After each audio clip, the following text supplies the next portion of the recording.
Hi students, today we're going to look at example 5. It's a question from the textbook, page 246, practice now 6, question 2. So this is the question that is written. Find all angles between 0 and 2 pi inclusive, which satisfy the equation as follows. The word inclusive actually means you need to include both the 0 and 2 pi. So if I were to write it as the angle, it should be like this. Alright, so I'm going to now show you how we can solve this equation, but be very careful. The first step is not to cancel anything, because if I were to cancel cosine x on both sides by dividing both sides by cosine x, I might miss out some solutions. And what if cosine x is 0? So we do not cancel. Okay, be very careful and please write it down on your notes. Do not divide both sides by cosine x yet. What you can do is actually to bring all to one side and then factorize. So we are looking at factorize. So please write it down. Alright, let me try to solve this for you and show you how we can do it. Now, minus 1 over 4 cosine x minus sine x cosine x equals to 0. Alright, so you can see that there's a common factor here, which is cosine x. I'm going to take it out now. Okay, before that I can also make it positive.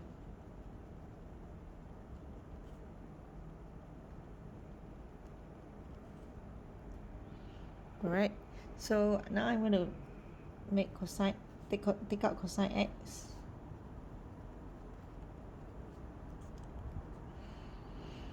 Now you can see that either this is 0 or this is 0. Cosine x equals to 0 or 1 over plus sine x equals to 0. So again, cosine x is 0 or sine x is negative 1 over 4. We will now use our usual method to solve for the reference angle first. So if cosine x is 0, we know directly that x can be either pi over 2, okay, or 3 pi over 2. You can press your calculator to get these two values, or you can refer to the cosine graph where cosine x is touching the x-intercept. These are the pi over 2 and 3 pi over 2. Now we have to solve for sine x equals to negative 1 over 4. We will then consider sine alpha equals to 1 over 4. Alright, so sine inverse 1 over 4 gives you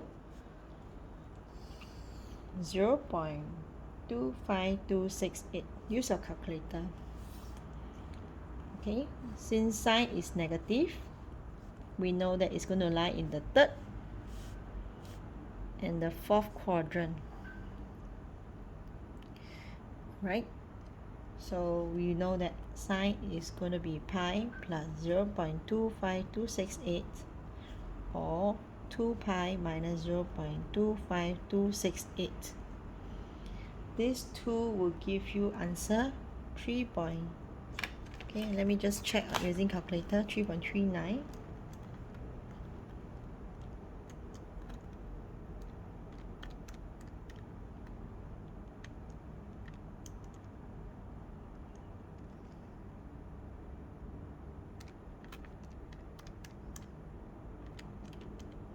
Yep, and also 6.03, round off to 3SF.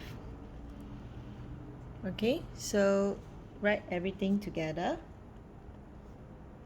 X will be pi over 2, 3.39, 3 pi over 2, 6.03. Note that this is written in ascending order. That's why we put them together like this. Okay, so all rounded off to 3 sorry, I don't write here, just write this will do. Okay, so this is for question 5.